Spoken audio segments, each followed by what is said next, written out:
दोस्तों जोहार, स्वागत है आप सभी का एग्जाम डी में। एग्जाम डी तैयारी एग्जाम की इस वीडियो लेक्चर में हम लोग बात करने वाले हैं एग्जाम फॉर्म फिलअप की। यानी कि यूजी फर्स्ट सेमेस्टर के जो स्टूडेंट हैं, सेशन है 24 से 28, तो उनका एग्जाम फॉर्म फिलअप का डेट आ चुका है और बहुत ही जल्द उनका जो है एग्जाम भी होने वाला है।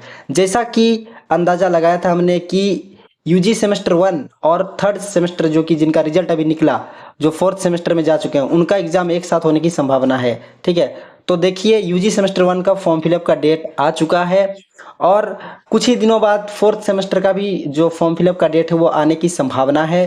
तो इस वीडियो लेक्चर में हम लोग मूल रूप से बात करने वाले हैं सेमेस्टर 1 के विद्यार्थियों के लिए। तो अगर आप सेमेस्टर 1 के स्टूडेंट हैं, आपका सेशन 24 से 28 है, या फिर आप वो स्टूडेंट हैं जो कि सेमेस्टर 1 में फेल कर गए थे पहले, तो ये वीडियो लेक्चर आपके लिए ही है। वीडियो लेक्चर को पूरा देखिएगा तो आपको ये वीडियो लेक्चर समझ में आएगा और इसमें बहुत इंपॉर्टेंट बातें बताई गई है, जैसे कि एग्ज़ाम फॉर्म फिलअप जो है कैसे करना है, कब तक करना है, कितना पैसा लगेगा, कौन कौन सब्जेक्ट लेना है, जो फेल हो गया था बच्चा पिछला बार वो कैसे इसमें अप्लाई कर सकता है, कॉमर्स वाले कैसे अप्लाई कर सकते हैं, पूरा प्रोसेस है, कहाँ से अप्लाई करेंगे ये पूरा प्रोसेस भी है। आप खुद के फ़ोन से भी इसको अप्लाई कर सकते हैं, वो पूरा प्रोसेस मैं आपको इसको बताने वाला हूँ।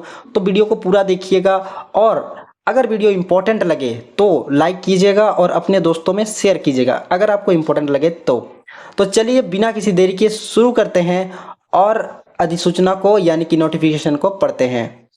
तो देखिए, कोल्हान विश्वविद्यालय चाईबासा परीक्षा विभाग की ओर से ये नोटिफिकेशन आया है कि स्नातक FY UGP सेमेस्टर 1 परीक्षा 2024 अंडर NEP सत्र 24 से 28 के आर्ट्स, साइंस, कॉमर्स, वोकेशनल में रेगुलर तथा एक्स रेगुलर के ऑनलाइन परीक्षा फॉर्म भरने हेतु अधिसूचना। तो यहाँ पर आपको क्या क्या ध्यान रखना है, आर्ट्स का, साइंस का, कॉमर्स का, वोकेशनल का, रेगुलर का और सबसे इंपॉर्टेंट क्या है, एक्स रेगुलर का। ठीक है, यानी कि अगर आप आर्ट्स के स्टूडेंट हैं, साइंस के हैं, कॉमर्स के हैं, वोकेशनल के हैं, आप रेगुलर हैं या फिर एक्स रेगुलर। एक्स रेगुलर का मतलब जो बच्चा फेल कर गया था पिछला बार सेमेस्टर 1 में, वो बच्चे भी इसमें एग्जाम में बैठ सकते हैं। ठीक है, तो ये बात आपको समझ में आ गई। अब आगे बढ़ते हैं। अब यहाँ बताया जा रहा है कि एतद द्वारा सभी संबंधित छात्र छात्राएं, शिक्षक, शिक्षक कर्मी, प्राचार्यों को सूचित किया जाता है कि स्नातक FYGP सेमेस्टर 1 परीक्षा 2024 अंडर NEP सत्र 24 से 28 के परीक्षा फॉर्म आवेदन से संबंधित तिथि एवं शुल्क निम्नवत है। तो ये आपका इंपॉर्टेंट चीज़ है। फर्स्ट वाला, विद्यार्थियों द्वारा ऑनलाइन परीक्षा फॉर्म भरने की जो तिथि है वो आपका 19 अप्रैल से लेकर 13 मई तक है। ठीक है, ध्यान रखिएगा, 19/4/2025 से 13/5/2025 तक, यानी कि 19 अप्रैल से लेकर 13 मई तक आप जो है बिना किसी लेट फाइन के परीक्षा फॉर्म भर सकते हैं ऑनलाइन।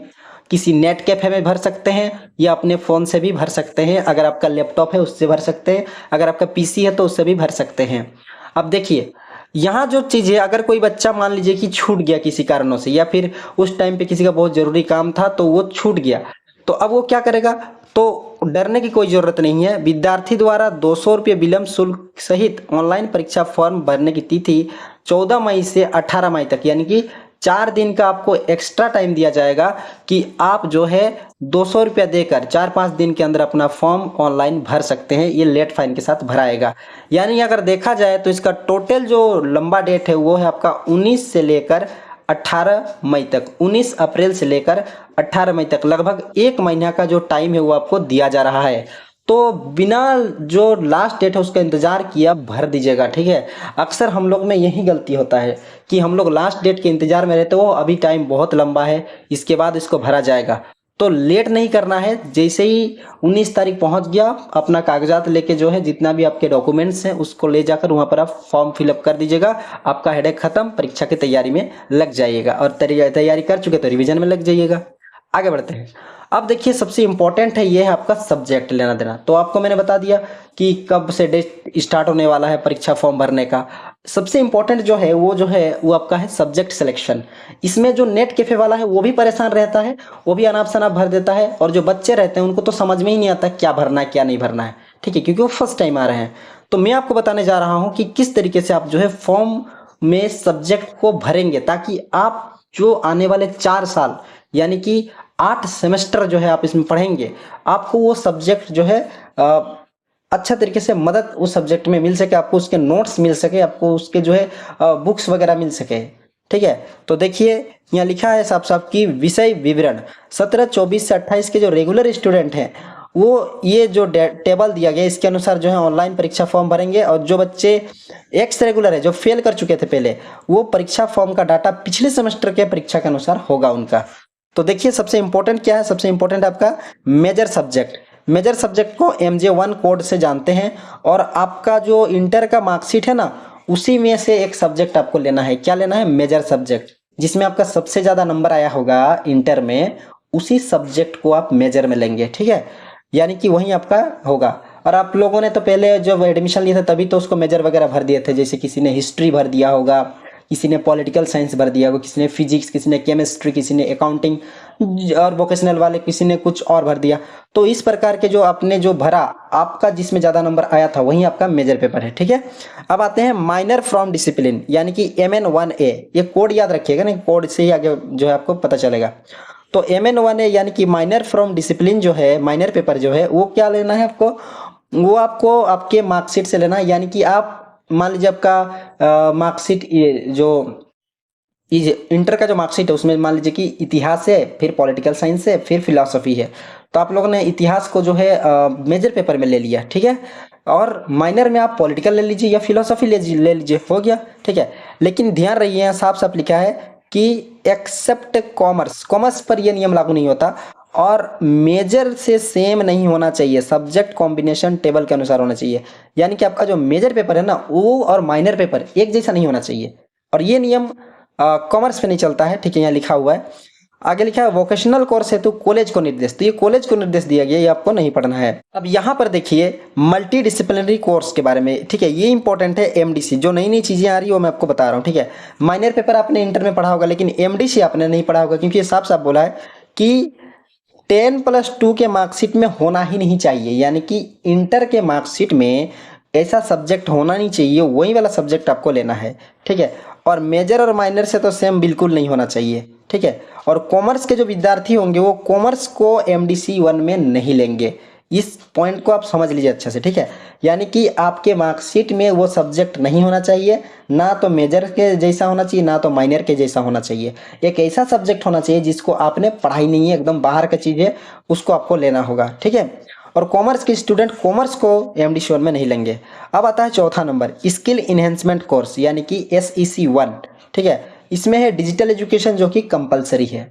अब आप सोचेंगे कि फॉर्म में तो हम भर देंगे सब, ठीक है, कैफे वाला को बोल के भरवा देंगे, लेकिन इसकी तैयारी कैसे करेंगे? ठीक है, कहाँ से किताब लेंगे, कौन सी किताब लेंगे, कौन सा सही रहेगा? देखिए जब स्टार्टिंग में जो ये आया था FYGP NEP, तब किताब जो है मार्केट में थे ही नहीं, मार्केट में उपलब्ध ही नहीं थे। और अभी लगभग 4 सेमेस्टर तक हो चुका है, मतलब चल रहा है, तो अभी मार्केट में जो है कोल्हान का जो बुक्स है वो भर चुका है लगभग। ठीक है, अलग अलग जो पब्लिशर्स हैं वो जो है बुक्स को ला चुके हैं मार्केट में। ठीक है, तो आपको मार्केट में मिल जाएगा, लेकिन यहाँ पर है कि उसको समझना इंपॉर्टेंट है। ठीक है, आप बुक खरीद लेंगे, आप बुक पढ़ भी लेंगे, लेकिन आपको समझ में नहीं आएगा। ठीक है, और इसलिए मैं आपको बता रहा हूँ सबसे बेस्ट जो रास्ता है वो है आप इसके वीडियो लेक्चर्स देखिए, वो आपको भी यूट्यूब पे मिल जाएगा। ठीक है, यूट्यूब में दुनिया भर के चैनल है जहाँ से आपको उसके वीडियो लेक्चर मिल जाएंगे। ठीक है, और एग्ज़ाम डी भी आप चाहे तो एग्ज़ाम डी से भी उसकी तैयारी कर सकते हैं। एग्ज़ाम डी में प्लेलिस्ट बना के रखा हुआ है कि हर एक जो यूनिट है डिजिटल एजुकेशन का, MDC पेपर का, माइनर मेजर पेपर का, ठीक है, एकदम यूनिट के हिसाब से बताया गया है, एक एक पॉइंट को डिस्कस किया गया है। अच्छे तरीके से आप उस वीडियो लेक्चर को वहाँ देख सकते हैं। इसके बाद अगर आपको लिखना है तो आप उसका PDF लेकर, PDF एकदम अच्छे तरीके से लिखा हुआ है, उसमें लेकर उसको देखकर आप अपना कॉपी में उसे लिख सकते हैं, उसको पढ़ सकते हैं, अच्छे तरीके से समझ जाएंगे उसको। ठीक है, इतने अच्छे तरीके से बताया गया है। तो देखिए अगर आपको स्किल इन्हेंसमेंट कोर्स जो कि कंपलसरी है पास होना, इसमें अगर पास नहीं हो तब फेल हो जाएंगे आप। मेजर में भी अच्छा नंबर लाइए, माइनर में भी लाइए, MDC में, लेकिन स्किल इन्हेंसमेंट कोर्स में आपको पास होना पड़ेगा। कंपलसरी, यहाँ देखिए साफ साफ लिखा है कंपलसरी है। तो अगर आपको डिजिटल एजुकेशन के बारे में पढ़ना है, ठीक है, तो एग्जाम डी आपके लिए एक बेस्ट चॉइस हो सकता है, क्योंकि उसके मामले में एग्जाम डी बहुत आगे है। तो आप जो है उसका प्लेलिस्ट से जाकर डिजिटल एजुकेशन का पूरा जो वीडियो लेक्चर है, सभी वीडियो लेक्चर को आप देख लीजिए, आपको जो है आइडिया हो जाएगा क्या है डिजिटल एजुकेशन। एमडीसी पेपर का भी बहुत सारा तैयारी उसमें बताया गया है, उसमें अलग से बना हुआ है, ठीक है, प्लेलिस्ट एमडीसी 1 करके, ठीक है, एमडीसी। और इसके अलावा माइनर पेपर का भी बहुत सारा है, ठीक है, और कुछ कुछ मेजर पेपर का भी बनाया गया है। हालांकि मेजर पेपर बहुत ज़्यादा लंबा होता है तो इसलिए उसको उतना ज़्यादा नहीं बनाया गया है, क्योंकि उसमें डिटेल और डीप एनालिसिस की ज़रूरत पड़ती है, ठीक है, तो उसको बाद में देखा जाएगा। तो यहाँ पर देखिए माइनर मल्टीडिसिप्लिनरी कोर्स और स्किल इनहेंसमेंट कोर्स के बारे में आपको पूरी तरीके से सारे वीडियो लेक्चर एग्जाम डी में मिल जाएंगे। तो उसके प्लेलिस्ट में जाकर एक एक वीडियो को आप अच्छे से पूरा पूरा देखिएगा, आपको बहुत कुछ आइडिया हो जाएगा। और कुछ नहीं समझ में आया तो कमेंट कर दीजिएगा, उसको जो है नेक्स्ट वीडियो में उसका जवाब दे दिया जाएगा, ठीक है। अब आगे बढ़ते हैं। इसके बारे में तो मैंने बता दिया किसको क्या सब्जेक्ट लेना है और कैसे भरना है और कहाँ से तैयारी करनी है, ठीक है। अब आगे आपका कुछ और है, वो है वैल्यू एडेड कोर्स, ठीक है, VAC। वैल्यू एडेड कोर्स है आपका अंडरस्टैंडिंग इंडिया और EVS एवं योगा। EVS और योगा में दोनों में से कोई एक चुनना है। EVS का मतलब इन्वायरमेंटल स्टडीज, यानी पर्यावरण के बारे में पढ़ना होता है, ठीक है। तो आप जो है अंडरस्टैंडिंग इंडिया लीजिएगा, क्योंकि ये कंपलसरी आपको लेना ही पड़ेगा, ठीक है। और अंडरस्टैंडिंग इंडिया का भी पूरा वीडियो लेक्चर एग्जाम डी पे आपको मिल जाएगा, एकदम स्पेशल वीडियो लेक्चर आपको मिलेगा। और EVS के भी वीडियो लेक्चर आपको एग्जाम डी में ही मिलेंगे, ठीक है। हाँ, योगा के बारे में नहीं मिलेगा। तो अंडरस्टैंडिंग इंडिया, EVS और जैसा मैंने पिछला वाला में बताया कि डिजिटल एजुकेशन, MDC 1 के पूरे वीडियो लेक्चर आपको, और माइनर पेपर के भी पूरे वीडियो लेक्चर आपको एग्जाम डी में मिल जाएंगे। आप उसको पूरा देखिएगा, अच्छे से देखिएगा और समझिएगा, उसको नोट्स लिखिएगा, ठीक है। और एक आता है आपका एबिलिटी एनहेंसमेंट कोर्स, AEC, जिसे बोलते हैं हिंदी कंपोजिशन, ये भी कंपलसरी है। यानी कि हिंदी के अगर आपको नोट्स चाहिए तो वो भी एग्जाम डी में ही आपको मिलेंगे। यानी आपको पूरा पूरा आपका सब्जेक्ट का तैयारी, यानी सेमेस्टर 1 का पूरा मेजर पेपर को छोड़ के बाकी सारे सब्जेक्ट की तैयारी को एग्जाम डी से कर लेना चाहिए। बहुत अच्छा एकदम सब चीज़ का सिलेबस वहाँ पे, और सिलेबस पहले सिलेबस एक्सप्लेन किया गया है और उसके बाद एक एक यूनिट को, एक एक पॉइंट को विस्तार से वहाँ पे बताया गया है। इंग्लिश में भी अवेलेबल है अगर आप इंग्लिश वाले स्टूडेंट हैं, और हिंदी में भी अवेलेबल है अगर आप हिंदी वाले स्टूडेंट हैं, और हिंदी सबके लिए हिंदी में ही अवेलेबल है।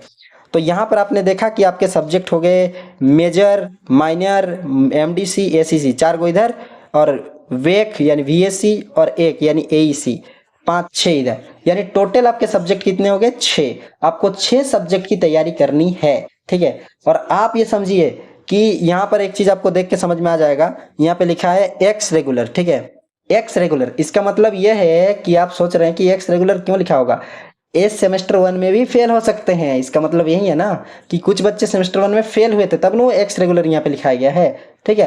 तो आप ये निश्चिंत मत रहिए कि सेमेस्टर 1 में पास हो ही जाइएगा, ठीक है, बिना पढ़े भी।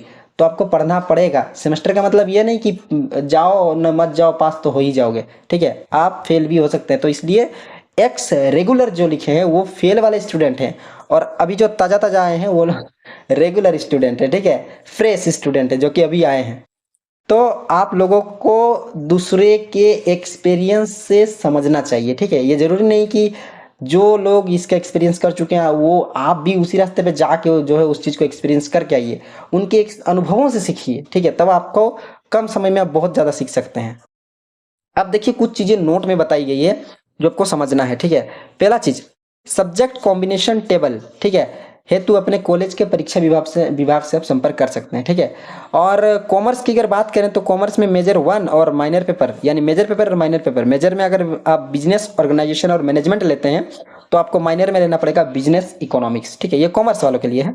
और सबसे इंपॉर्टेंट है कि साइबर डिफेंस की पढ़ाई कोल्हान विश्वविद्यालय में नहीं होती है, और ऑनलाइन परीक्षा का फॉर्म का प्रिंट आउट विद्यार्थी अपने पास प्रिंट करके रखेंगे।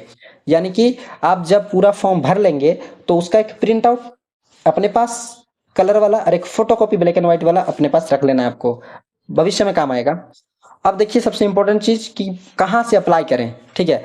तो वेबसाइट है www.kuuniv.in के माध्यम से विद्यार्थी ऑनलाइन परीक्षा फॉर्म आवेदन कर सकते हैं, ठीक, समझ में आ गया।